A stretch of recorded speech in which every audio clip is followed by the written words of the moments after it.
Roll call. Parker? Here. Miscelinich? Here. Bergen? Here. Zittergren? Here. Chisel? Here. Whittle? Here. Neal? All right, public comment. If there's anyone who wishes to address the council as a whole or on any matter, please step forward to the microphone, state your name, address. You have up to 3 minutes.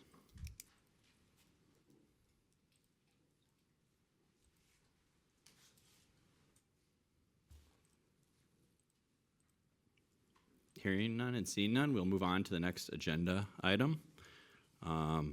Consent agenda. Travis, could you give us a rundown there, please? Sorry, department. I'm sorry, Johanna.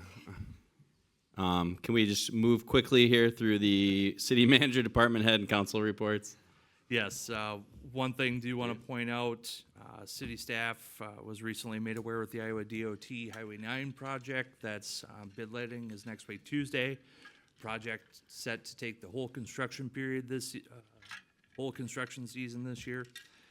We're notified last week that the plans actually call for a full closure of the intersection of Short Street and Highway 9, particularly when they are doing the westbound traffic, westbound lanes and the resurfacing there. I know John was on the phone frequently with the DOT last week, trying to get them to do, honestly, quite anything and everything to try and get that phased to stay half open, whether it's, the east half and west half of that lane, or do kind of like a subsection within their plan set that says this intersection here has a 40-day construction window or something like that. The DOT has largely just said no. So, and I am taking probably 6-7 hours, maybe longer, that John's worked and just summarized it there. But again, everything we've thrown at them about potential solutions has come back with, no, we're not doing that. We even asked for the DOT, can you please at least loan us a signage board so that we can post on Short Street, hey, Short at Highway 9 is closed. Like, we don't usually loan those out, so if you want one, you'd have to rent it from us. So we've explored in the past signboards that have the speed radar detection on them as well. So we're going to start looking at those again instead of renting one. Maybe we just end up purchasing one for ourselves. Long story short, we could see that intersection closed for months, 2-3 months probably at a minimum. Is there a proposed detour? Because that's not an easy detour. That falls on the local agency to identify. Fun. At no cost to the Iowa DOT as well. So, with public streets, we're pretty limited. That's either send everybody to Highway 9 via Montgomery Street or send them to 52 via Pulpit Rock Road and down to the 952 intersection that way. However, if you are local and maybe know your way around that area, Park Street intersection will remain open. So if you find yourself in Centrum Plaza that you need to get to Hy-Vee, that's still accessible over there. Again, Park Street would be accessible to get to Centrum Plaza. Anyway, that is something we are going to continue to try and press the DOT for changes to their plan set to do something to keep that intersection open. We were told that they had worked with local emergency. John, I didn't have a chance to confirm with you. I did talk to Sean Snyder. Nobody spoke with him as well, so he's not aware. I do believe when department heads were told, that was the first they were made aware as well, that that intersection was going to be closed. Travis bid this week, but what's their timeline for construction? Entire construction season. So This. it's 3, you're more looking at 8 months probably for a full construction season. But the paving is segmented into 3 portions. And so it's not like they're doing the entire westbound lanes in one pave and the entire eastbound lanes in another pave. They are segmented into three pieces. John, did you want to jump in? Perfect. I want to clarify something. Highway 9 will be open for 2 lanes of traffic, bi-directional traffic. There's 3 phases. One phase is going to be the bridge deck overlay going over Middle Kelmer Road. They're going to resurface that bridge. Another phase will involve the westbound traffic. So that's the side by Quickstar and Culvers. They would shut that down, but allow the traffic to still exit the Centrum Plaza onto the Highway 9 going east and west. That's the second phase. Third phase would be just flip-flopping it where the eastbound lanes of Highway 9 would be worked on, closing down the the south side intersections between Pizza Hut and McDonald's. And then the Short Street would be accessible onto Highway 9 between Culvers and Quickstar there. So we have, just like Travis said, you can expect each one of those phases to take a couple of months. We've been emailing back and forth for several days trying to get something resolved that we could keep the intersection open or limit the time that we close, and it's just fallen on deaf ears. They did consider it, but they're not willing to push back the letting. If they were to put in a separate phase where they consider only the intersection, they're saying that they would have to push the letting back from February until April, and that they would increase the cost of the project, and they would also likely force the project into 2 construction seasons, which they're not willing to do. We have a little bit of a complication because we have the College Drive Bridge approaches that are going to be reconstructed this summer as well. And so what we would be looking to try to do is coordinate with the contractors at the pre-construction meeting so that the Highway 9 bridge approach, the College Drive Bridge approaches would be constructed at the same time that they're working on the eastbound lanes. What that means is that the emergency vehicles from the City Hall would be able to go out Mechanic Street to Short Street as usual, and then turn left or right to access emergencies to the south and west part of town.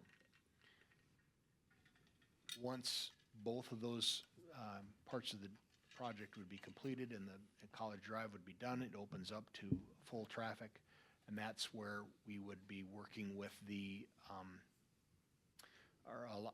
encourage the emergency vehicles to access Highway 52 via the College Drive Bridge and Fifth Avenue, Pulpit Rock Road, out on the Madison Road to get to 52 so they can go south and west of town while they are working on the westbound lanes of Highway 9. So there's several moving parts that are involved with this, and the DOT does not specify which order the contractor would want to do operation or stages 2 and 3. So the eastbound, westbound lane can be switched around. Some of that will, the contract will determine when they can, when they want to do the blasting, when they want, how it's going to coordinate in with the College Drive Bridge project, how the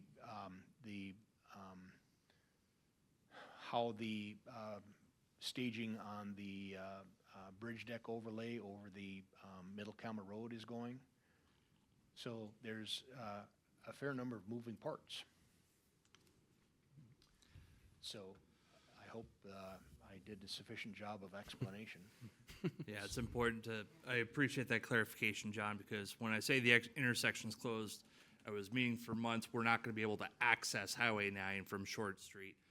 Through traffic, eastbound, westbound, will continue for the full duration of the project, but that intersection with Short will be closed for a few months, accessed off of Short Street, and then conversely, access from Centrum will be closed for a few months as they're working on the other side. So that was the update I had to give there. Thanks for the assist there, John. And then the only other update, plenty of legislation going on right now. You heard me talk about the property tax proposals. The House has theirs out as well. Side-by-side comparisons of those bills along with current law, sent that out last week as well. One other interesting bill that we've seen before, I'll reserve my judgment, but I think everyone in this room has heard it before. There's a bill that's proposing to make local elections partisan, which, regardless of your thoughts on whether party affiliation, regardless of that situation, it would require us to hold primary elections as well. So it's gonna double the cost of every election cycle for every city across the state. So that bill is proposed again this year. That's all I have. Thank you, Travis.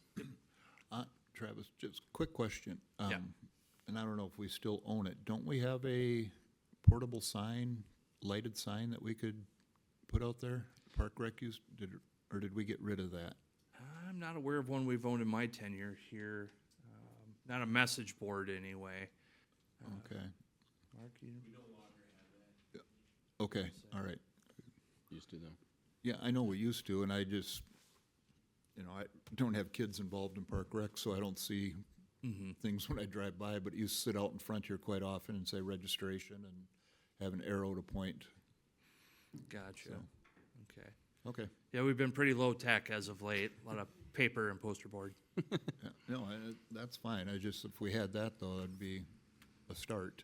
Yep. Right. That's all I have. All right. Any other department heads have anything to share? Okay. Council? Just one thing, Mayor. The firefighters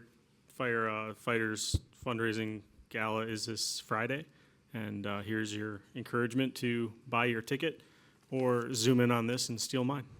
Too late. It's a great event and certainly an important cause for all of us to support. Anyone else? Well, the only thing I got is give a shout out to the girls that are wrestling at state this week. That's huge. Definitely. Absolutely. Good luck to them, and I don't know how the bowling team do today. I didn't hear results. Okay. I assume they did well, though. They usually do. Anyone else? I'll share just a couple of things. I spent last week in Middlebury, Vermont, which I've decided we can officially name Decorah's sister city. I thought I was going to a city, and then I showed up in this quaint town, the same size as Decorah, with a little college, and it was great. And one of the things that I really enjoyed was spending the week navigating and thinking about how they built community. And so many things were similar, like 14 inches of snow didn't take long for their plow crews to take care of, and they knew the right balance of salting and plowing. And I also saw a city trying to make use of the topography that they're provided. If you want to complain about parking in Decorah, you should go to Middlebury, Vermont, because there's a river running through it and these nice little hills, and so there are no flat parking lots anywhere close to their vibrant downtown. But I love the creativity. I loved the signs. There were signs coming into the town that explained their snow ordinances with QR codes. And so you could scan it and go to the live update, which was like so helpful because I arrived before the large storm of 2 weekends ago.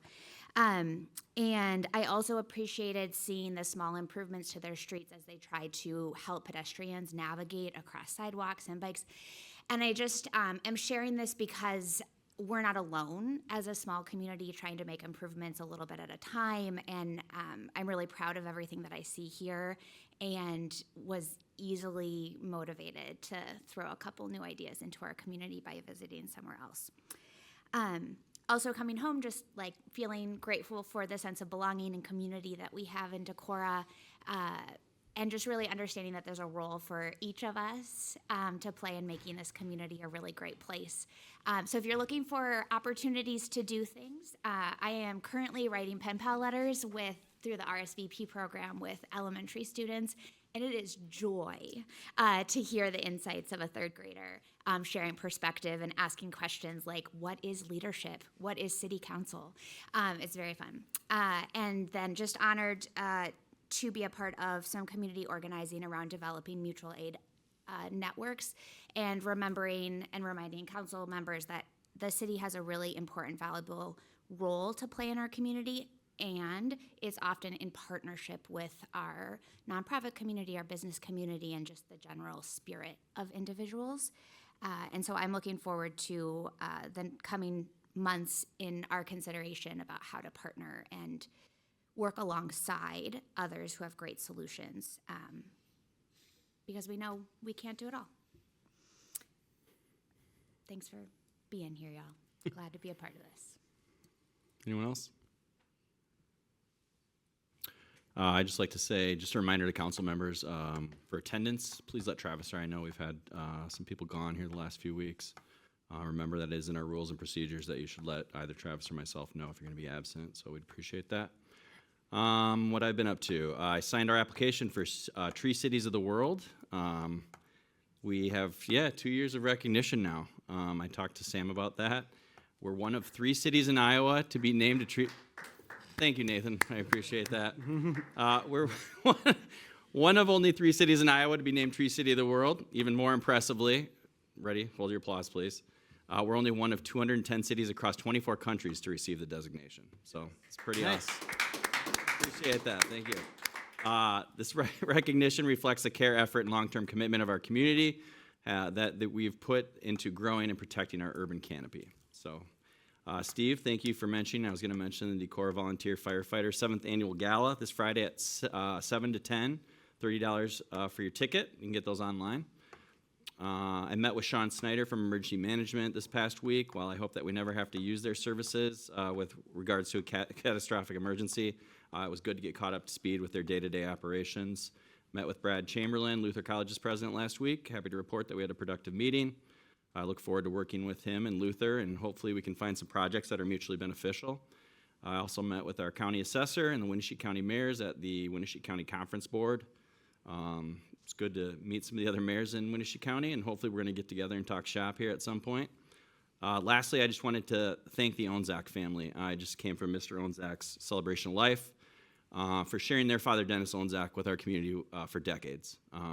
He and his wife Paula put in decades of service to the Decorah Community School District and just the community in general, whether it be, he was just more than a baseball coach. He was a teacher, coach, ref, father, active member at First Lutheran, a mentor to many, which is why a lot of my classmates are here this evening. So I just wanted to tell them that we appreciate their family and all they did for Decorah. Pretty iconic Decorah family. So. I also do want to just thank the school district for leaving the baseball field lights on this past week. I thought that was a really cool way to honor him. So, all right, move on to number 5, consent agenda. Item A, minutes of the January 2026 council meeting. B, claims. C, Decorah 2025 Hively Street Improvements Project, pay application number 8. D, Decorah Wastewater Treatment Plant Improvements Project, pay application number 3. E, renewal of Class C retail alcohol license for 2 Box Inc., doing business as T-Box Sports Bar and Grill. F, renewal of Class C retail alcohol license for Don Jose Mexican Restaurant Number 2 Inc., doing business as Don Jose Mexican Restaurant. G, appointment of Kirsten Olson to the Communication Utility Board of Trustees. H, appointment of Joseph Clarine to the Tree Board. I'd move for the consent agenda as presented. Second. Oh. Take it, Cody. Cody? Okay. I think I won, yeah. Okay.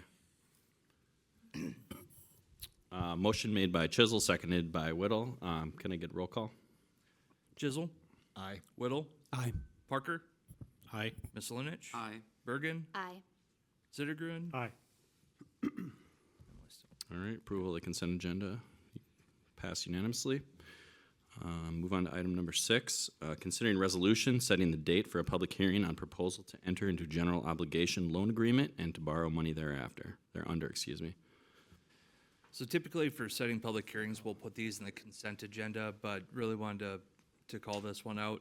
So state code requires public hearing prior to the issuance of bonds, including those that have received voter approval, such as the 1.3 million plus bond costs for the library bond.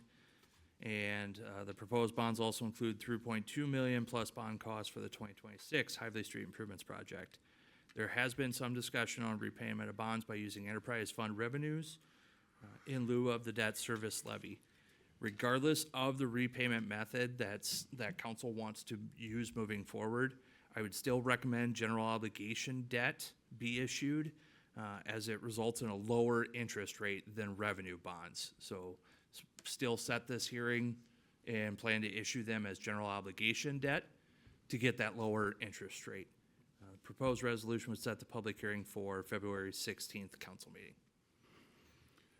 I'd move to set the public hearing February 16th. Second. I don't think yours is on. Oh, I'm not. Second. Motion made by Chisel, seconded by Bergen. Any discussion? This is the public hearing for both the library and the Hively bond? Correct, because those two are being lumped together, and so this public hearing is for the total of those two projects. And I just want to make sure that our paperwork's right. The only notice that I saw was the notice, like, that there's a notice for the 3.7 million, and there's not a notice that we're saying we're going to publish for the library bond in the resolution. I was going to try to ask you about this earlier, but ran out of time. No, that's all right. Let's see, was that in the Dropbox file as the resolution standalone? Okay. Well, it should be for both, whereas, so I'm looking at page 31, the council packet. The first whereas is the 1.3 million on library. I see the whereases. Second is 3.725. Therefore, then we'll plug in the information there for the hearing. Then there's the notice. I'm gonna grab the raw document from legal counsel.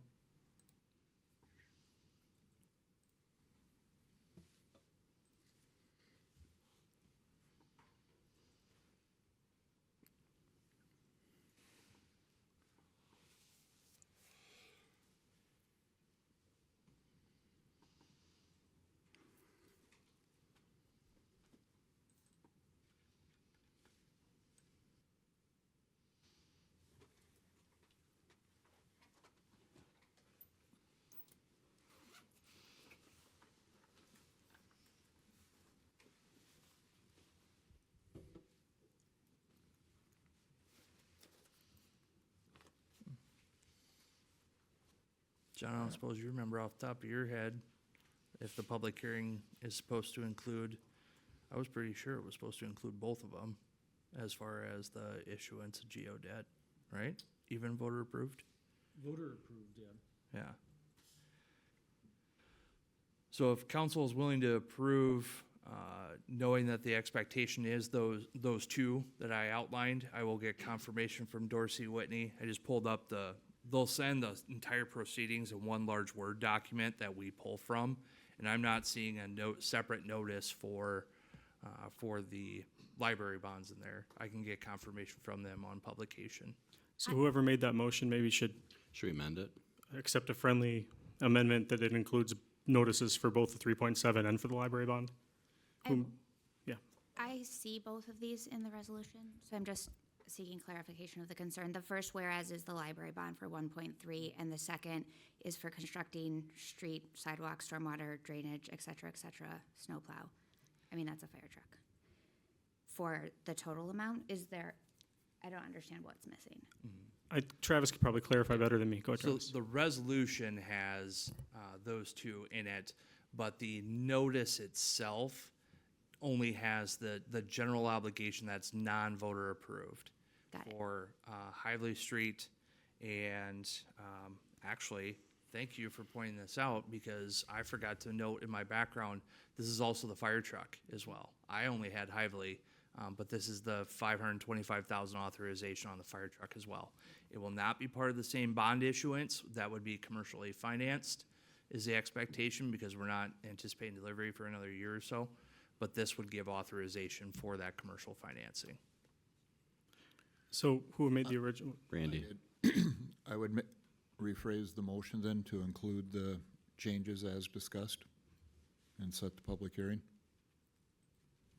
Second. And I urge the council to remember this the next 3 times I raise a concern where I'm wrong. Nice save, Steve.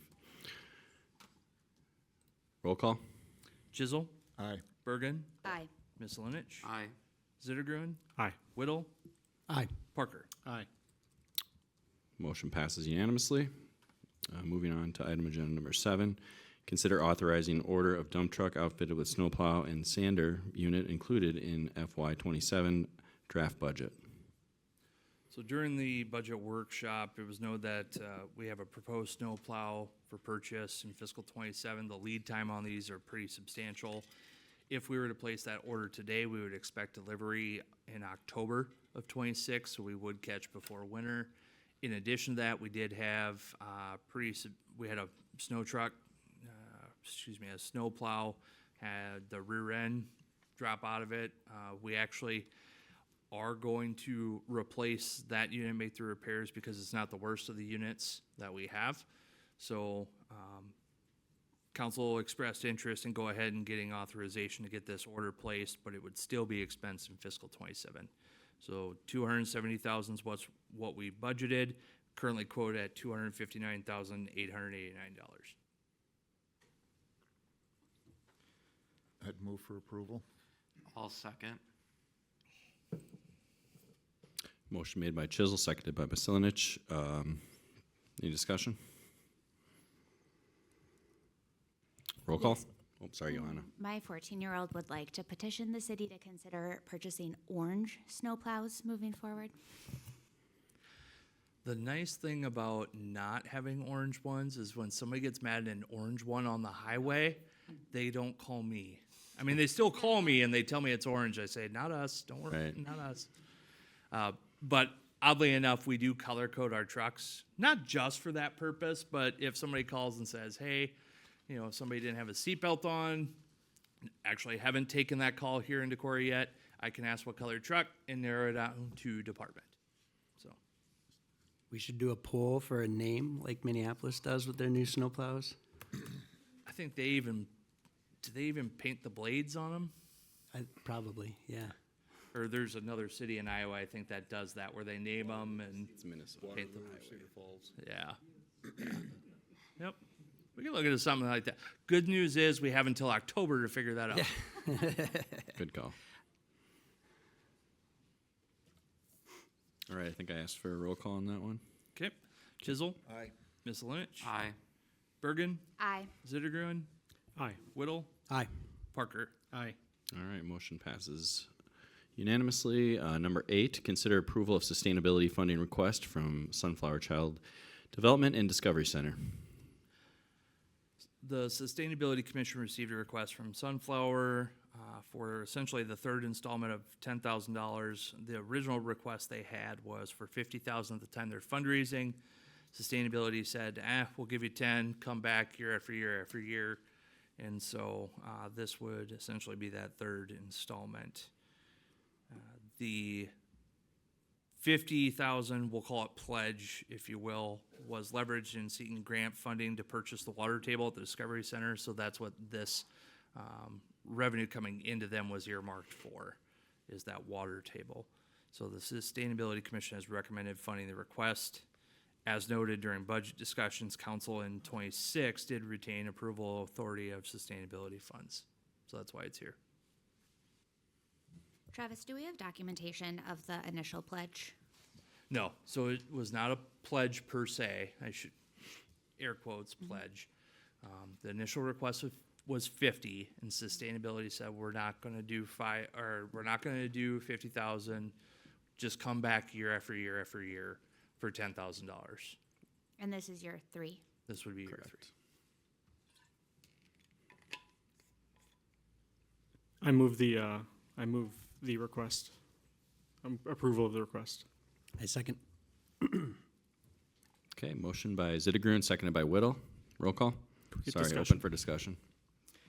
I listened to Emily's concerns expressed in the last meeting and share some of them. I think that, there's some validity that the city has already granted $500,000 from American Recovery Act funds to support this. And additionally, city taxpayers represented by the county pledged another $500,000. Of course, the county spending dollars is spending city taxpayer dollars too. So that said, when I came on council, others here were there as well. Our number one identified need was childcare, and I'm really proud at how this center seems to have really done a lot to address that critical gap in what Decorah could provide for the people that we serve.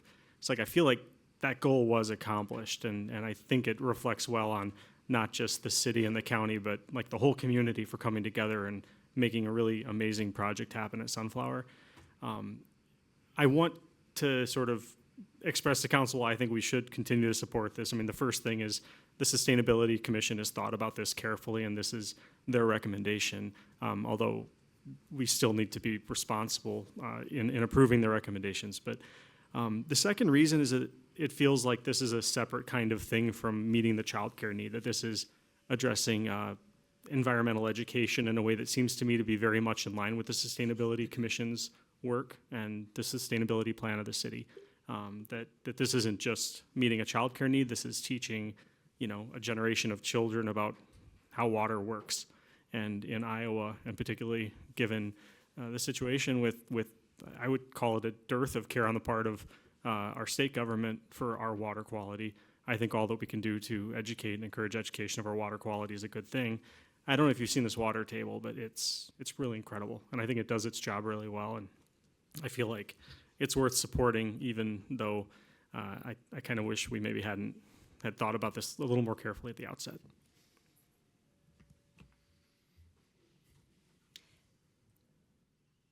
I'm wondering if anyone could clarify the initial investment, that how much the city gave to the Sunflower project initially?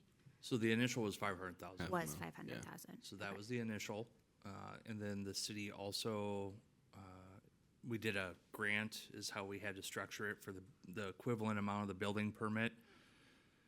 So that was roughly another 30,000. And then, again, this would be the third installment of sustainability funds as well. And we also provided fiber connection as well. And a lot of staff time. I mean, I know that Jeremy worked hard to help this Yeah, project happen. A lot of too. help on the design of especially the water quality stuff out there. Yeah, I'm supportive of taking sustainability's recommendation to move this forward, and I think it's just important for us to remember and remind ourselves the financial investment we've made in past projects.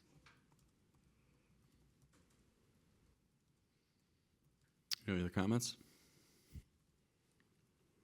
Roll call. Sorry, with Carrie absent, I'm Oh, yeah, I'm sorry, pulling Travis. double duty. Yeah, no, my bad. All right, no, you're good. Zittergrun, Aye. Whittle, Aye. Chisel, Aye. Parker, Aye. Miss Linich, Bergen. Aye. Motion passes unanimously. Moving on to number 9, consider approval of sustainability funding request and project for College Drive Trail Safety and Art Crosswalk proposal. Okay, so this is another recommendation that came out of the Sustainability Commission. They received a request from a group of individuals identified as the Decorah Strong Towns Community Group. The purpose of the request is to provide, and this is a direct quote from the proposal, to provide a ready-to-implement project to improve bicycle and pedestrian safety and visibility along the College Drive Trail corridor, using durable MUTCD SUDAS compliant pavement markings and artistic high visibility crosswalks that reinforce Decorah's sustainability and livability goals and community identity. End quote. During the discussion at the Sustainability Commission, I noted that the Fifth Avenue crossing that's included in the proposal was already part of the College Drive Bridge project and was slated to be painted green. So this would be as it crosses Fifth Avenue. Part of the broader attempt, again, painting it green is part of a broader attempt to create a universally identifiable crossing that indicates bicycle traffic. This same green painting was included in the 2025 Hively Improvements Project with the paint to be completed this spring. So that'll be along the multi-use trail section along Hively here at each intersection. That'll also be painted green. It was also included in the 2026 Hively Street Improvements Project to start this spring. Staff would recommend that the same green paint continue to be used at the Iowa College Drive crossing, the west and south crossings of Water and Grove Streets. The north crossing at Water and College Drive does have staff concerned that further demarcation of this crossing should be avoided. This intersection is admittedly inherently unsafe because of the angle that College Drive meets Water and Grove Street. That's why we don't believe that we should further demarcate that intersection to, I'm going to use the word encourage because I don't know what other word to use, but to encourage people to make that crossing there. Without redesigning that intersection, there's no way to make that crossing safe, truly. The Sustainability Commission has recommended funding the request at the full value of nearly $25,000, but council has retained approval of sustainability funds during the FY26 budget discussions. The city would then add the additional work to the painting contractor and potentially self-perform some of these aspects. My ask of council are two things. One is the approval of the sustainability funds to be expensed, and two, the direction, especially on the art crosswalks, to be identified, whether you want to go that route or the green paint concept. Well, consistency is more important. If you, excuse me, if you start mixing and matching, people do get confused, so be like our signage programs where you try and keep things consistent so people can follow it better. I still have concerns about painting the entire crosswalk for slipperiness when they're wet and or snowy. Even the crosswalks that we have now, just the borders, when we put sand or the beads in them, they still get slippery if they're wet. So if these are bicycle areas, that's not a safe thing. Yeah, and that conversation has come up, the painting the whole thing versus the, what we'll call traditional parallel lines for a crosswalk. What we've included in our plans for Hively Street are the vertical bars. So they are more prominent, there's a lot more paint, so it's a lot more visible, but they are shown to be more effective for identifying the crosswalks for oncoming traffic. So we went to a vertical bar pattern for those. And in the discussion of paint versus thermoplastics, those can also have that same issue where they get really slippery when they're wet, and it could even be just rain, honestly.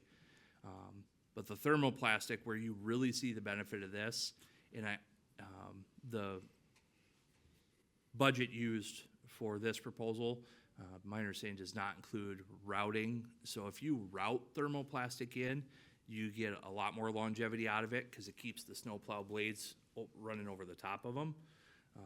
The thermoplastic will give you more longevity than paint applied directly to the surface, but you do lose a lot of that longevity if you don't route it in as well. What's the shelf life typically on this? I mean, I know we're having to redo. Paint would be annually. Right, likely. every year.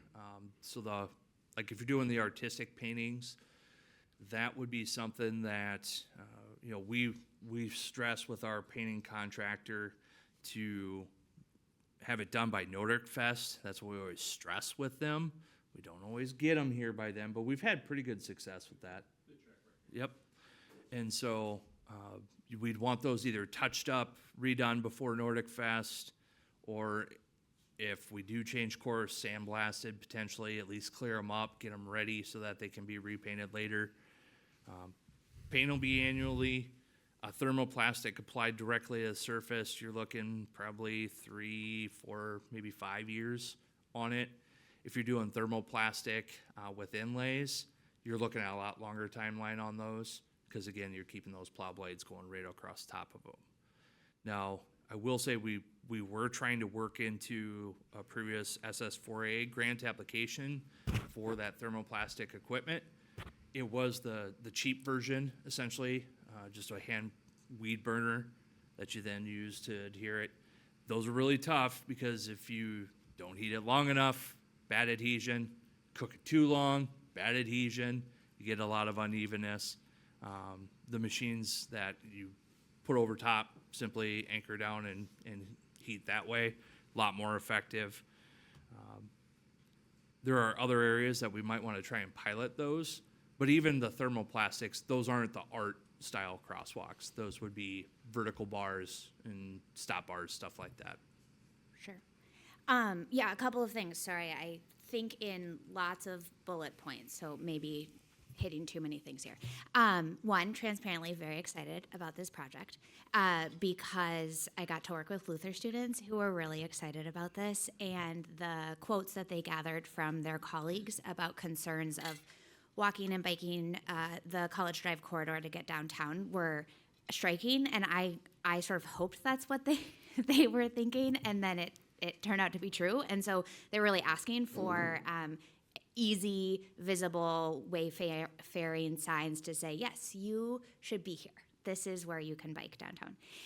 And also, my youngest travels the Grove College Water intersection regularly, and so I'd love there to be direction about where bikes should go so I could sleep better at night. But hearing Sustainability Commission talk about this and in exploring this on my own, I think that this is in line with the 2018 visioning project, where we have made incremental changes in improving College Drive. And this is like the next thing we could do to that. And I see this as a pilot, as something to try, as sustainability in their initial budget tracked this to the first goal in transportation, so decrease car dependency and increase rates of walking and bicycling in Decorah. So like in the long term, my vision would be that we would look for opportunities to paint green or add in the cost of a thermoplast machine into all of our street improvement projects, just like streets would include biking and walking infrastructure, right? And so if there are, it sounds like, Travis, there are a couple of really great plans at a couple of these intersections already underway, I would really like to move forward approving this dollar amount from sustainability funds to be directed towards marking paint for bike or walk. And if we can incorporate these intersections in other projects, that's great. Let's go 2 more blocks down because we know we've got another opportunity to improve crosswalks. And then, my third thing. And then art. I think I have lots of feelings about art. I would love for us to think about the value of art in crosswalks, not for helping folks navigate or cross safely, but rather as a way to celebrate biking and walking in Decorah. It makes it fun. I lived in a city where there were many crosswalks, mostly by schools or public libraries, where kids walk, right? Like, it's fun. You can hopscotch across the colors. And then also have seen experiences where kids chalk the walk, and there's very semi-permanent, until it rains, art put places. And to me, that's just like such a cool opportunity to love our community that you can walk safely and navigate in.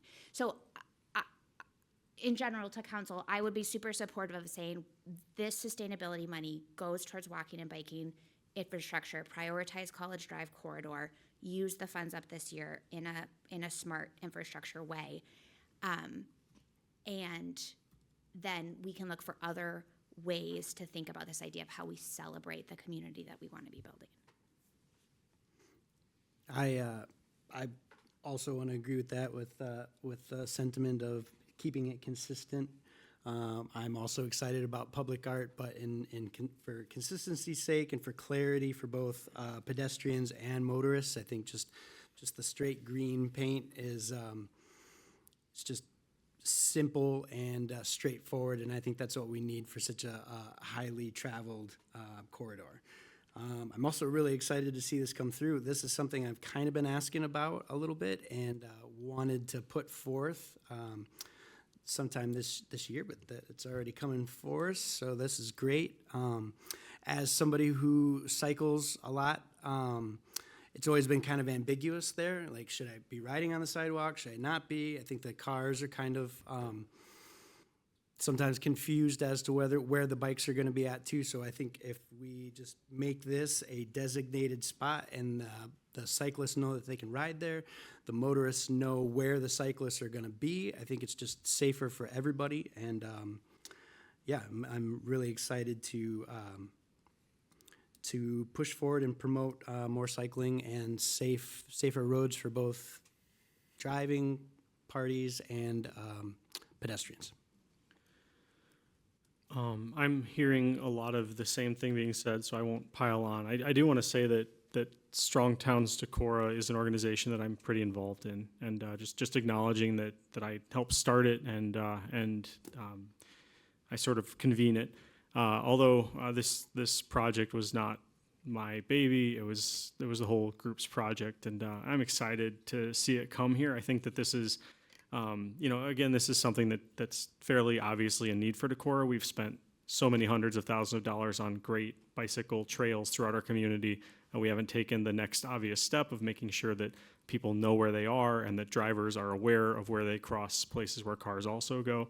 The next step in terms of making sure that we're fully leveraging all the investments we've already made in bicycle paths throughout our community is marking them well, and this is a good way to tell people, hey, there's another option here for getting around town. But equally importantly, it's a good way to tell drivers, hey, when you're pulling up at an intersection, this one is especially important, not just to watch out for people moving at a walking pace, but for people who are moving at a faster pace because they're on a bike. This isn't just a sidewalk, this is a bikeway. So this is overdue, and it's really welcome for me. I tend to agree with Johanna and Cody and Randy's comments that maybe where we're talking about bike crossings in particular, consistency of color, I know this is what staff was saying too, is maybe more desirable here than taking advantage of this opportunity to pursue the art goal. But I could imagine something like that happening along a crossing downtown that's more pedestrian based. And that might be a more appropriate location for something like that anyway. So I think maybe we're at a point where a motion could be in order. And Travis, I want to make sure that we give you a motion that gives you the direction, but also the flexibility to achieve the goals that we're discussing here. So I don't want to just shoot from the hip here, but I, building on what Johanna was saying, if we generally directed you to spend a staff $25,000 to implement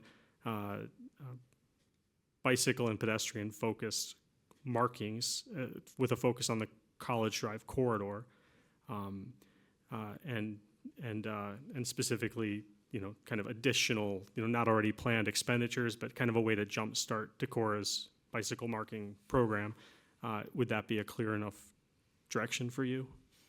Yeah, the motion, if you want to set the dollar amount, that's really what I need for the motion. I'm hearing very much the green uniform paint. I'm not hearing over the top opposition to that. If there is that kind of opposition among council, that'd be good to know, just I think for all of us, but also to make sure I have the right consensus. So Steve, would it be essentially fulfilling the funding request with staff recommendation or direction? Yeah, giving staff direction, but also, kind of the expecting them to sort of leverage this money effectively to accomplish the goals that we've talked about tonight. College And Drive corridor, bicycle crossings, doing it well, and creating a consistent plan that we can build off of for future infrastructure projects in Decorah. And at the $25,000. Yeah, Okay. that's my intention. Okay. So, Is that a so motion? moved. Second? Anybody? Second. Any further conversation?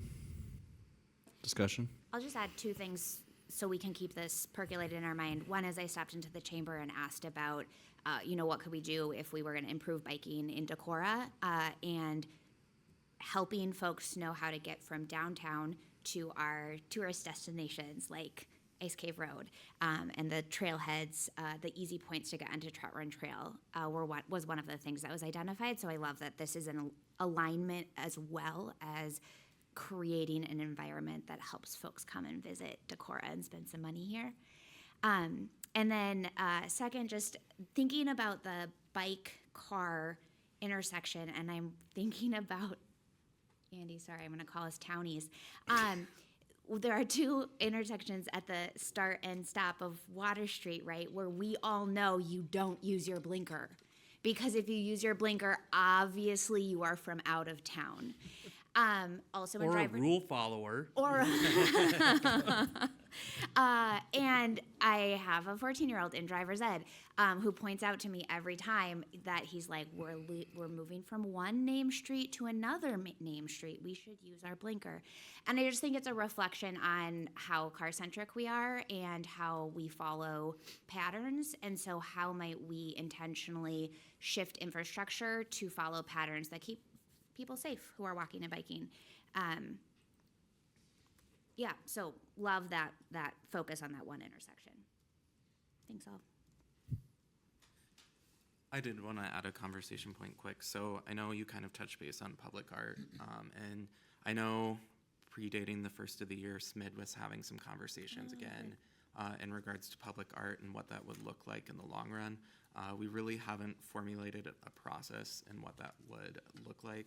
I just know it was a pretty hit-on conversation point, and we have a meeting coming up actually this Wednesday, first meeting post the first of the year, where I anticipate some more conversation will occur in regards to that. So maybe that's an opportunity to explore what we could do with that collaboration and process moving forward. So. All right, anyone else want to weigh in? All right, motion by Zittigrun, seconded by Bergen. Can you just? Sorry, Randy. repeat no, just please repeat the motion for clarity before the vote. So I have to provide funding from sustainability funds up to 25,000 at the staff's direction based on the comments here. Keeping things consistent With consistency. with what we've already Right, so I have the planned to motion do. as 25,000 for sustainability funds. That is implementation, yes, we will keep them consistent. Thank you. Yep. Anyone else? I just want to make sure we're on the same page, Randy. So when I hear keeping it consistent, I'm imagining sort of in line with what we've already planned on Hively Street, for instance. The green. to Yeah, keep yeah, things that's, moving I think we're on the around same page. corner. Good. Yep. Yep. That's all I Roll wanted to make call. sure. Thank you. Zittergrun, Aye. Bergen, Aye. Chisel, Aye. Whittle, Aye. Parker, Aye. Miscelinich. Aye. Motion passes unanimously. All right, item number 10, discussion on FY27 draft budget. Okay, so we've had two budget work sessions, first focused on the enterprise funds and the second focused on general fund departments. The nonprofit allocations have not been discussed, but the same requests that were funded last year are included in the draft FY27 budget this year. The city has not funded Decorah Genealogy Association in the past, so it was not included. The other two requests that are not, both are new. One is brand new, the other is newish. The senior center, they requested funding, but did not give a number, just said, we'll take whatever money you give us. And then Winnebago United Way of Winnebago County also submitted a new request this year of $5,000. That was not included in the draft budget, but could be added if the council so chose. Additionally, during discussion, so that's one aspect I'd ask council to discuss briefly tonight. And additionally, the discussion of the 2026 Hively Street Improvements Project and repayment of that debt associated with it was discussed. It was asked about using enterprise funds to pay for their portion of the project. The individual line items in the bid tabulation were combined into their respective enterprise funds in Dropbox file 10B, which if you're looking at the entire council packet, that's going to be page 186.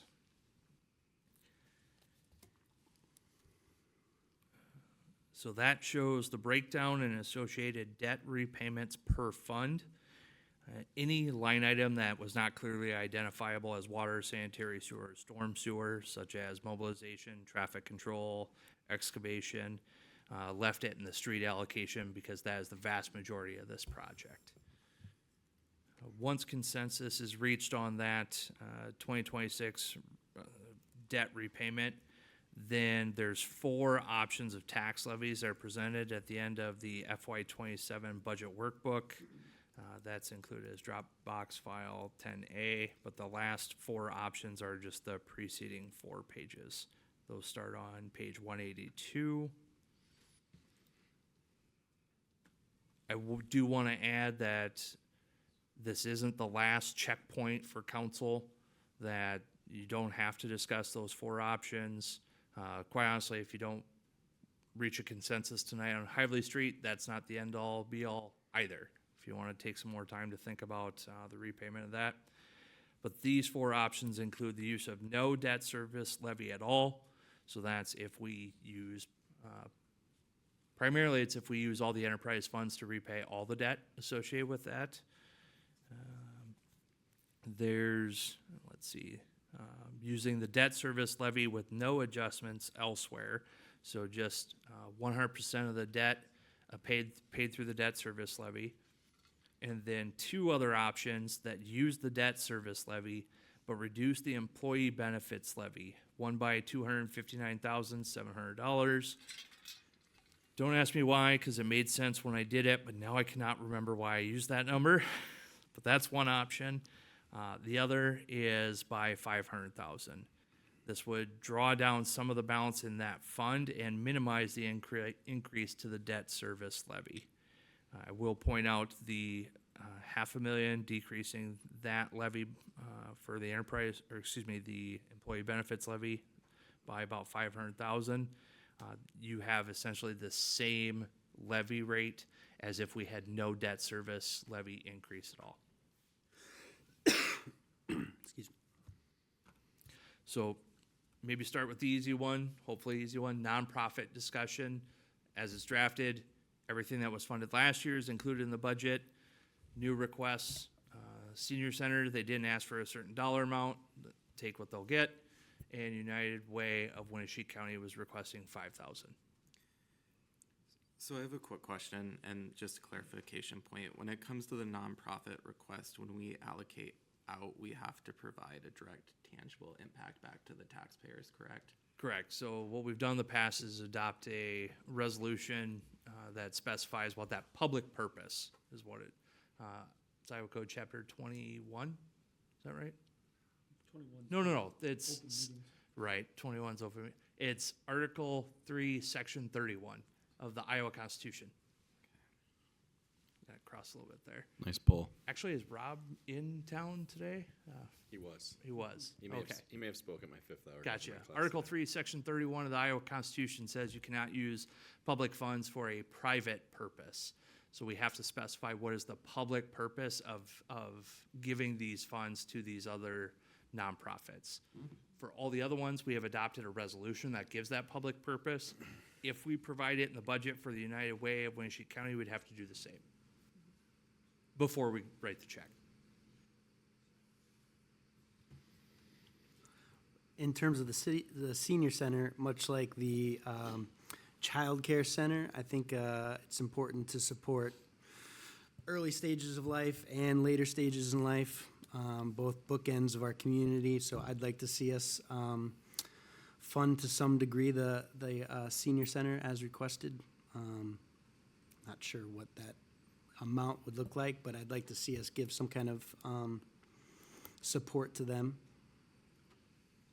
Yeah, Cody, I agree as well.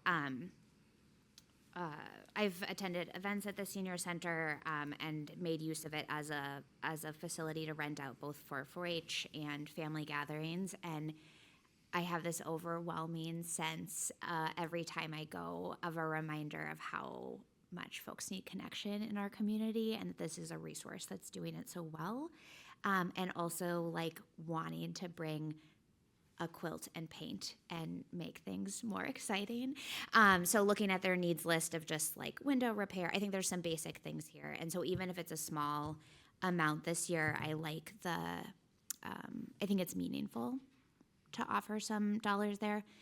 I also remember from past years on council that the nonprofit requests have often been a place where we have needed to be what other people might call stringy. And so I'm curious, Travis, if you have an idea. So the current request would be the same as the budget last year. For all the, Minus the new requests. so I'll point out, if you go to page 151 in the packet, that's a summary table of all the nonprofit requests. Thank you. And so it has 10 years historical data of Thank you. what's That's been exactly funded. what I was going to ask you for. And then fiscal 27, if it says the request and then funded, that means it's in the draft budget right now. Again, I'll point out Decorah Genealogy Association, they made a request last year, was the first time they had made that request. We did not fund them last year. This year did not provide that in the draft budget. Winship County United Way, this is their first request. It's not in the budget. And when I say that, I mean it's not in the draft budget. Yeah. In recent years, the city has used hotel motel tax revenues. This was, I believe it was Senate File 151 that was adopted that affected fiscal 24 midway through the planning process, where we had to cut every nonprofit request as well as come back to city staff midway through the budgeting process and say we need to come up with another, I think it was like 180,000 that we had to cut from the budget. So at that time, we got away completely from the general fund for these nonprofit requests and started, that's why, one of the reasons why council said, let's retain more hotel motel revenues to give council contingency funds that we can potentially fulfill these. I'll speak up for the stingy contingent here. I historically, looking at our requests, I think that it makes the most sense for the council to financially support nonprofits that are doing work that otherwise might fall to the city government. And it's hard to say where that line is. I mean, like we have Parks and Rec program, we have a library that has lots of programming. Like a senior center is kind of a continuation of that, and I get that. But we also do have to draw a line somewhere. I historically was heavily involved in Decorah's Food Pantry, which was one of the organizations that historically had been supported annually with budgeted money from the city, and during that great calling was kind of dropped out. And I don't think any of us here would say that that's not a worthy organization and a place that creates community in town. That is an area it's of great need, and yet I think that it's appropriate not to fund the food pantry, just in that there is a host of other people who take on that work gladly. I'm one of them. And I think that the city government should focus on ensuring that it's doing the work that otherwise might not be done at all. And so for me, that's reflected pretty well in the budget as drafted. And I love, like if we turn this into a vote on whether we like this nonprofit or not, we're going to end up with little $500 and thousands for the many hundreds of nonprofits in Decorah that are worthy. But I don't think we can afford that, nor do I think it would be an appropriate use of tax dollars. So I'd prefer if we drew a kind of hard and fast line on the quasi-governmental organizations that we've identified historically and just kind of stuck to supporting those. And then remembered also that as a city government, we provide a host of other services and support to nonprofits in our community, police presence, administrative support, infrastructure, often infrastructure serving properties that don't pay any property taxes, and just remembering that there's a lot of ways in which we leverage Decorah's impressive financial assets to support our many good nonprofits that don't necessarily have to mean that they have a spot in our budget. So I like the budget as drafted, and I want to be stingy. That's your quote, I guess. Sorry. Was there a letter from the Genealogy Association?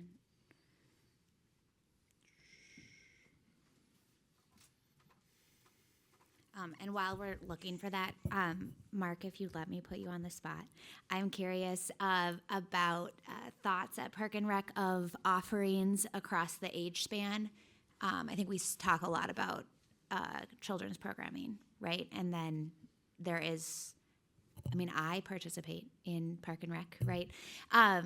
Is there currently things offered to elders in our community, or has that been explored in the past?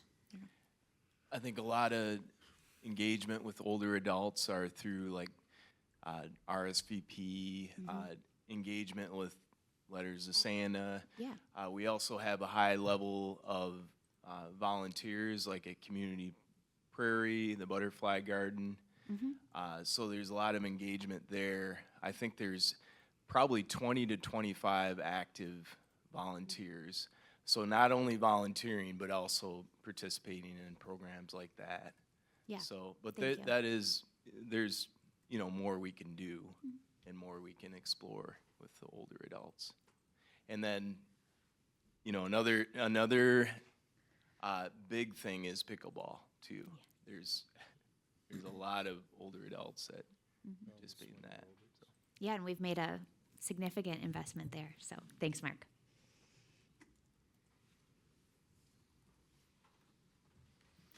So with Carrie not here, I can't speak to if she's got that letter or not, but it could also just be a carryover from last year as well. Got it, right.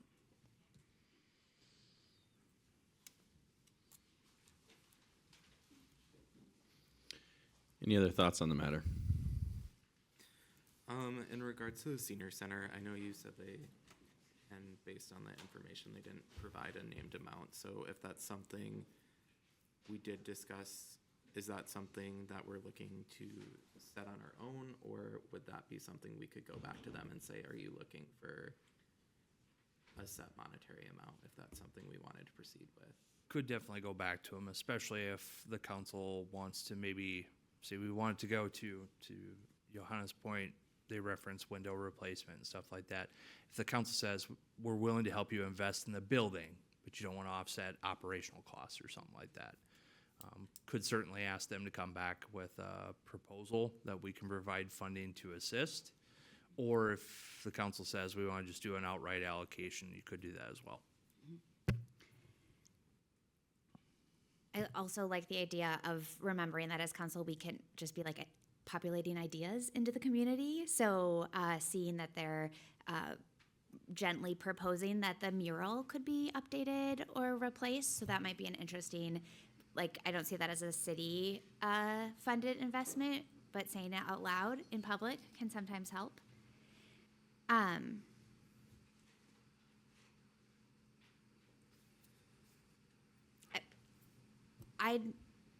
Christopher, I like the idea of asking them if there is a project or a specific dollar amount. I am thinking about this being in line with the food pantry contributions we've made in the past, so $1,000 or $2,000, as a way to show our intention and investment in this type of service in our community.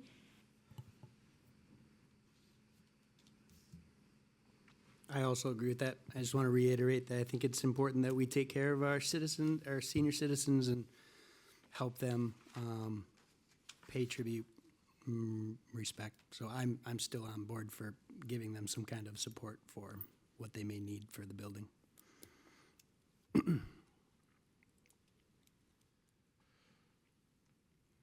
I know I feel a less direct connection to the genealogy request. And so I'm just voicing that because we zeroed in on the senior center, and I know there were other requests to consider. And so just my priority would lie with the senior center request. And then I don't have enough, I don't want to misspeak about United Way's work in our community. My understanding, loosely, is that the dollars that go to United Way are then dispersed to other projects. Is that correct? Yes, Christopher, he's on the board.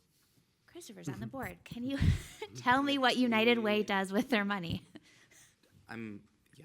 Is it okay if I speak on this? Because technically it is a conflict of interest for myself. I think you can educate the Okay. council. Okay, I will, yeah. So exactly to Johanna's point, is community contributions come into the organization and then therefore are distributed to other local nonprofits. The biggest reason that a lot of people choose to go that route rather than say donating individually to each separate nonprofit is because it allows for the amplifying effect of those contributions to be spread out among multiple local agencies rather than just a singular agency. And I know in conversations with a lot of people in the community, the reason they go that route is on the basis that they want their dollar to go farther, if you will. And that's just a great way for them to do it and have impact in a lot of agencies that are doing affirmative work within not just Decorah, but the entirety of the area that we call home in Winnesha County. So, but that, like you said, that's the gist of it. So. Cool, thank you. I'm not going to rehash any of the points that I've already made. I think I've made it clear where I stand. But I do want to say that it seems like we spend quite a bit of time every year having these kinds of conversations, and I don't think it's the most productive use of council time. We're talking about a plus or minus of $5,000 or $10,000 at most in a budget of many, many multiples of that. And I think we would be well suited to come up with a criteria that we ask our staff to apply on our behalf and then stick to it. That might be a more useful thing going forward. Mayor, that's my suggestion. I don't know if you can lead us there. I like it. All right. I Maybe mean, a rubric of some sort that we could. I guess what I'm saying is, like, I don't want to have a conversation. Do we like the food pantry? Do we Right. like senior citizens? Do we like the Boy Scouts? Like, the answer is yes to all of these. The question is, what's the appropriate place to spend taxpayer dollars to support these organizations, and which ones in particular should qualify? And I feel like we should answer that question and then direct staff to make a suggestion based on how we answer that question. That'd be my preference. I'm not opposed to that. Yeah, what I'm largely hearing at this point is there are some questions around the senior center and funding them. If council wants to just give me guidance on, yes, we're interested and we'd like to hear a proposal from them, or yes, we're interested and we'd like to hear a dollar amount request, I can go back to them and get either one of those as well. Sorry. No, I would agree. Like, I think there is interest in regards to the senior center. I would want more of a formal proposal and what a request would look like for them before we made any decision, whether it be in the affirmative or not. But I like the idea of asking them to propose a specific ask. Okay. Same. Dollar amount ask or project ask? well, Both. 'cause- Both? Both, yeah. Okay. Top priorities and budget. well, 'cause Okay. traditionally we would be able to associate a dollar cost with project, right? If they, Right. Yeah. Okay. Yep, So, and that's what we did when the city funded them, I believe it was 12,000. They had a capital campaign that they were raising to make some repairs to the building, and so we could do the same as well. put together a proposal, estimated cost, then what their ask is. Yep. Okay. All right. Yeah, and then I am gonna keep talking about this. So just notes about United Way. For the record, I do not think, and I've not heard anything from this table that has any indication that we are sharing if we like or dislike an organization.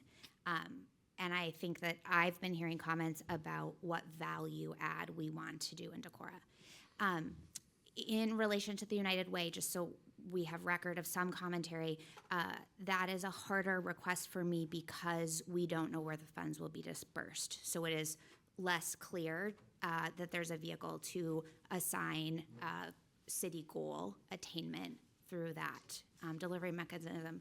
And then supervisors had these same requests last week, right? We read about them in the newspaper because I can't go to 9 a.m. meetings on Monday mornings. Thank you, media. And I do think that this is an important opportunity for citizens to be involved. Like, the budget is a bajillion pages long and coded in a way that I have to read very slowly to understand. But when we talk about the fact that we want to invest in tourism in our downtown, that we want to support local businesses, that we care about kids at Sunflower and our aged elders at the senior center, it makes our work real. And so I'm not opposed to the discussions that we have around this, and I think we learn about each other's values and priorities at the same time. And I also know that a contribution of $1,000 or $2,000 to some organizations is a huge boon.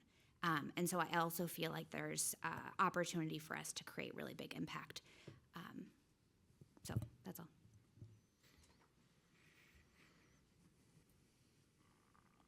Okay, can we move on to the second part here? Is that all right? So we've given Travis some direction with regards to the first part. The Hively Street Improvement Project. As far as I know, Steve, you have some strong feelings on that one, right? Yeah, but again, I feel like I've made them pretty clear in the past. I don't need to rehash them. Okay. Just very briefly, I heard some of Emily's comments throughout the meeting last week on Zoom, and I think that to state her case as strongly as possible to pay down this debt using enterprise funds would result in higher sewer and water and stormwater fees. And that's something that maybe that's important for this council to avoid. I think it's best, and I actually think it's sort of the intent of Iowa law for the fees of our enterprises to reflect the cost of their operation as closely as possible. I also think that gives us the opportunity to ensure that the people who benefit from our water, our sewer, and our stormwater, if we get our pricing right, are the ones supporting the things that make those things possible. And so I don't like robbing Peter to pay Paul, is how I would describe it. I don't like paying for street projects, paying for enterprise projects with street dollars. I'd rather pay for enterprise projects with enterprise dollars. So I would encourage my colleagues to commit to paying down the portion of the debt represented by the enterprise spending using enterprise dollars. I appreciate Travis's work to spell out what that impact would be on the fund balances of the various enterprises. It seems like they could all sustain that spending, and I think that as a matter of good accounting and good management of these enterprises, that should be what the council does. But again, it's going to be higher taxes. We have to pay for it one way or the other. So in the end, I'm not going to get too angry one way or the other. I just think it'd be best to do it the way I prefer. In general, I guess.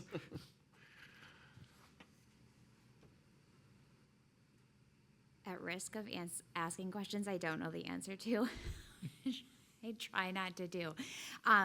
So first, a clarification, Steve. What I think you're hearing, and the way I think about this decision in front of us, and then I would welcome correction or redirection, is that we have to pay for all of the Hively project.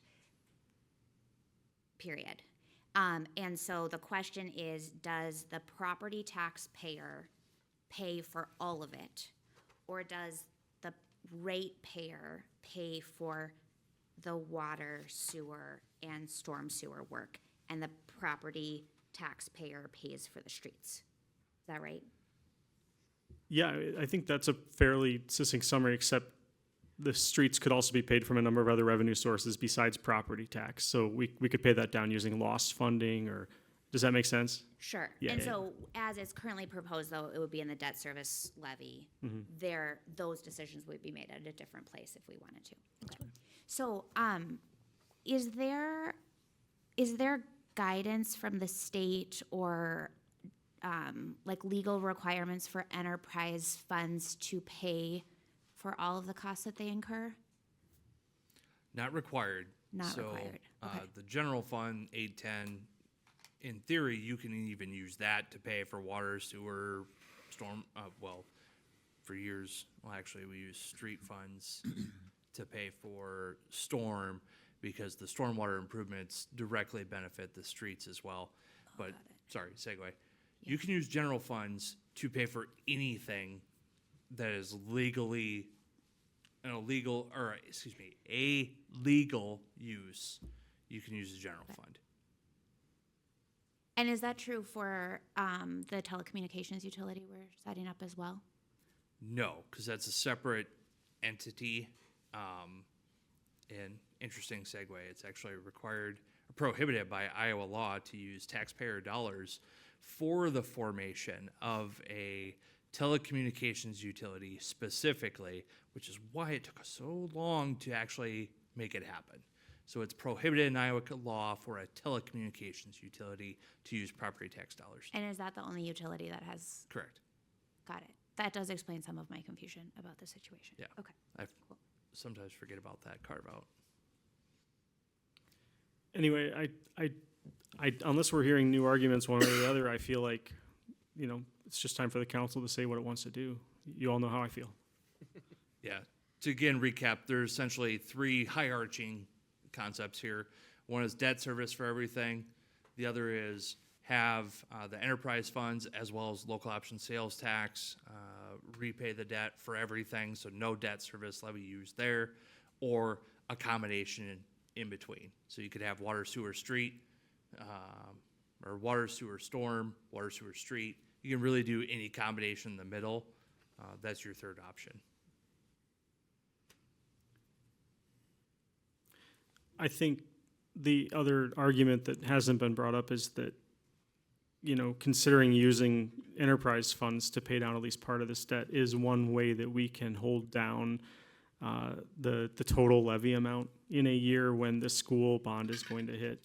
And that's probably welcome news. I'm proud of our record as a council over the last 5 years of holding the levy at a steady rate.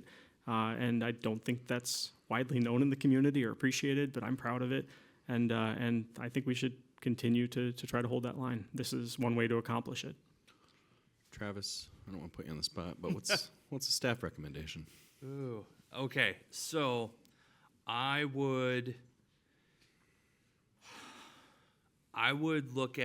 use the debt service levy, at least plan to, through the budgeting process, reduce the employee benefits levy to probably that 279,000 figure, to get that levy down to 15.75 as opposed to right now we're at 16.25, if I remember off the top of my head.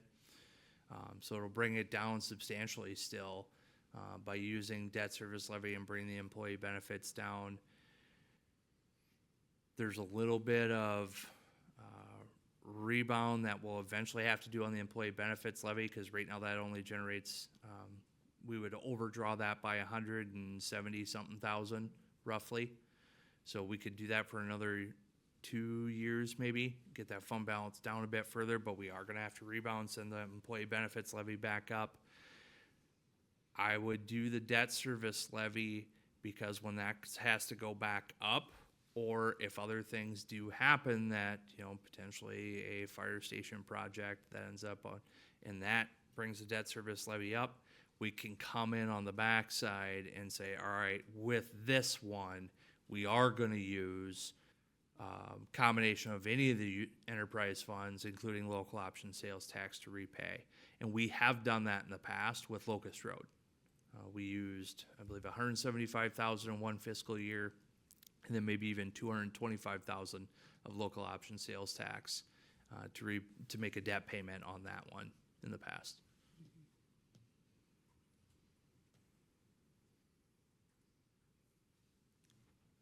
Travis, since you moved the conversation there, I just want to ensure that my colleagues know that the four options are spelled out pretty clearly at the end of the draft budget that you sent out as Correct. part of this packet. So there's four different worksheets that we might submit to the state that show how these various decisions would affect the levy. And I found them very helpful, and I want to ensure that others know about them as well. You did a great job.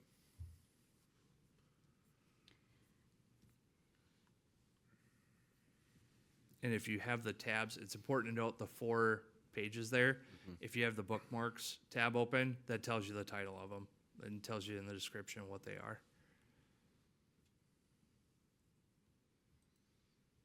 Later, I'm going to remember to ask for IT help about that tab situation. Okay, so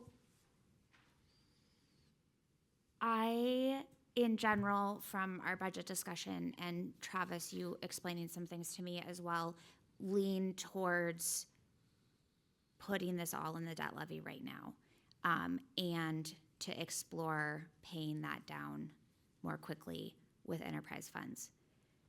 And I do, in general, lean towards ratepayers paying true expense.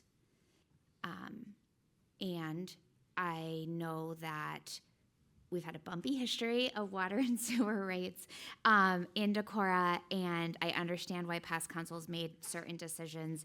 I am going to tie this to our communication goal of our council goal setting session in December. That, like, it was just really interesting for me to think about how much of a street project is the road I drive on, and how much of a street project is the stuff that's underneath the road. And I am on city council and I care about this. And even I was like, oh, duh. And so the idea of talking out loud in the community about the value in separating these bodies of work and thinking about paying for them differently, I think is beneficial to the community. And so I would be in support of paying this debt down with our enterprise funds with the understanding that rates may need to increase. Because I understand that our rates are very reasonable and in line with neighboring communities, if not a little bit lower when we compare. So I want to voice that I'm not opposed to going in that direction. And Travis, I also heard, like, we don't have to make all these decisions tonight, and we can move forward in a way that would let us make these decisions in a future year. Correct. If, and here's the caveat, Yeah. if it's assumed we're going to use the debt service levy. Right, yes. That gives the council the flexibility to say, never mind, we're going to pay with enterprise funds, even if those property tax dollars, even post-property tax dollars levy has happened. Yep. And they go in the debt service fund, we can retain those for the next year's debt service payments as well. So, and that can cover any of the outstanding GO debt. And in general, we talked about in the budget session, just saying things out loud, that Decorah has a really healthy amount of ability to take on debt. Oh, yes, the debt capacity is there. We're in Yeah. good shape. Cool. My credit card company tells me I can take out a ton more debt too. Right. I just, no one in this city makes money when we pay outside bond counsel and interest rates to borrow money for projects that we're going to have to pay for anyway. So I personally think as a matter, I'm just going to speak the other thing. I know that just because the Iowa government says something is a good idea, none of us think that that necessarily makes it a good idea. And that's a principle that we could apply here, and we should probably, I think, apply it. I'm curious, I feel like I'm just asking newbie questions, and Emily and Stephen have talked about this at length. Does anyone else have thoughts, it would help me. I'm just, a newbie question as well. When we talk about reducing the employee benefits levy, does that put at risk at all the ability to use all of the employee benefits that are? 'Cause I don't- So the employee benefits levy has grown over the past few years. It's performed well. And give me a second, I'm looking for the fund detail page that I've referenced numerous times. So page 164. 164 of the council packet, that's that all funds net change page. So under the special revenue funds, employee benefits, now this does not have that proposal in there of spending down, decreasing the employee benefits levy. But you can see we're planning, as it's drafted, to end the fiscal year of '27 with 1.2 million in that account. It'll operate 93,000 to the positive. So if we drop it, that 270-ish thousand, that gets us down just below $1 million than anticipated at the end of fiscal '27. We do have a few, as you can see, the expected expenses all total out of that fund are 1.6.5 million. Obviously, we still have to levy additional property tax revenues in fiscal '28. We still have quite a few years that we could draw that balance down at that mark. Now, if we go the $500,000 reduction, really only have a year or two at most of buying that levy down. That's why I do think that 270-ish thousand is the right way to go. Because we can then have a greater flexibility for a few more years. And that is which of these four? That is, I believe, the final option. Last one. Nope, sorry. Second to last. It's the one on page 184.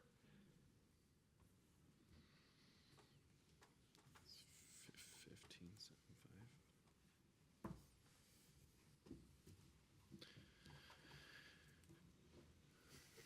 And I can, like I said, this is not the last stop the council will have before we move forward on this. If council wants to indicate one desired path you want me to kind of redo a little bit of the work, it's not going to be a lot of work. I don't want to make it sound that way, but redo the workbook to show in its entirety the impacts of one of these options. I can do that as well. Because like right now, the property tax history page is all based on the initial draft.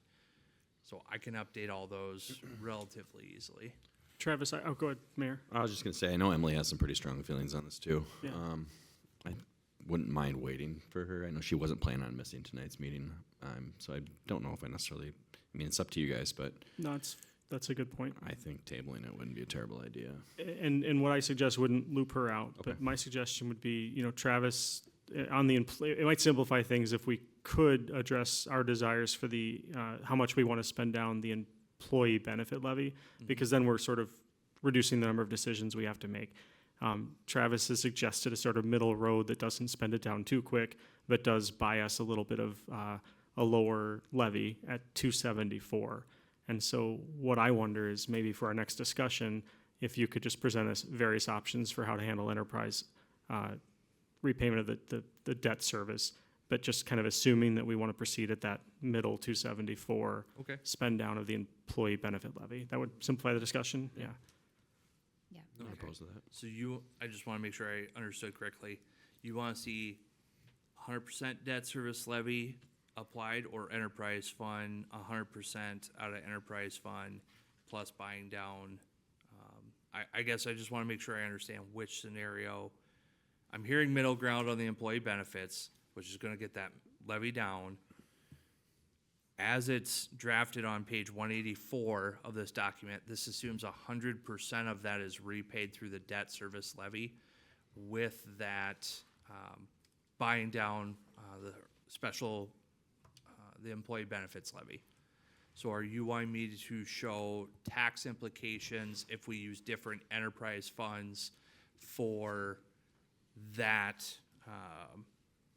15.75 total levy to try and get that down a little further? That's what I would like to personally see. I think that 274 seems reasonable to me, and I feel like I'm hearing that from everyone else here too. So it, basically, how would it affect the final levy to pursue various strategies, given that we plan to spend down 274 on the employee benefits? Yeah. I did build out a little not cheater way.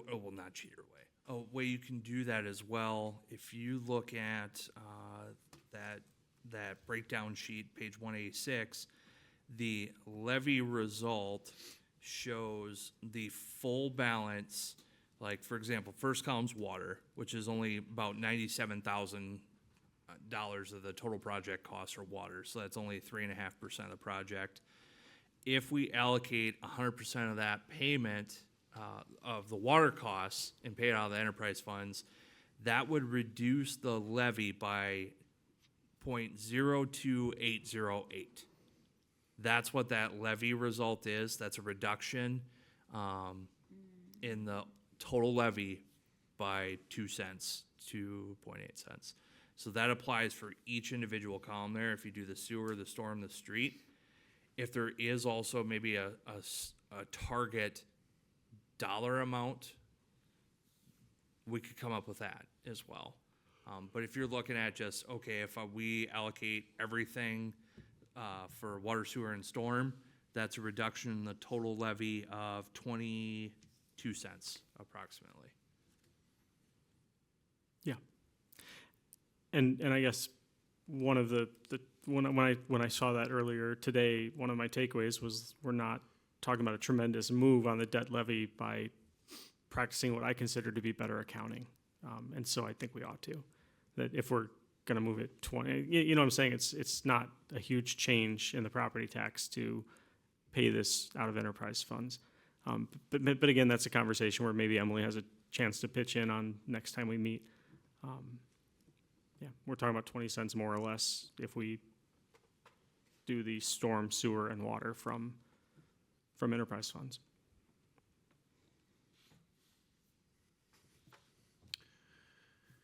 Should we table it, or someone want to make a motion? You don't even have to motion. It's 'Kay. just a discussion item. Okay, great. Ready to move on? Your call, Mr. Mayor. Yeah, let's move on. Number 11, board and commission vacancies. Hey, I'm happy to report we're getting a lot of applications. Really happy about that. So you guys must be spreading the word. Still have a few. We still need one more on human rights. But I think someone told me that they were going to apply sustainability. Tree board we have filled, I believe, now. I think we're good for pretty much every other one, right? Although we keep finding some discrepancies, and I don't things weren't quite on the up and up. Tree board's got some reappointment as well. And I think we need a more formal process, because I think before it was kind of like, hey, you want to stay on? Sure. And no one, and then it's just kind of, I don't know when the tenures were ending, and it would just, I don't know. So we're trying to clean that up a little bit. Andy, is it still appropriate to tell the community that they can apply for commissions at any time? Yes, even if I we're think, not yeah, voting? it'd be great if we had a list. So when people come off, or maybe they have to step off, if they move, things happen, right? Life happens. That we'd have kind of a go-to Rolodex or so, something like that. I don't know. I just dated myself, but that's all right. We could also, as council members, I don't know how many times you all hear it, but I do a lot. Like, I would never run for city council. Like, a great riposte to that is, have you considered a commission? You can apply anytime, Fair and point. it's really exciting.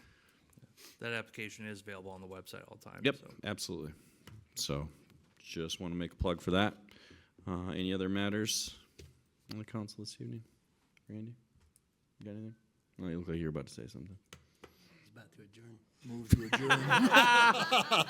adjourn. Old habits die hard. All right, motion to adjourn. So moved. All right, thank you, everybody.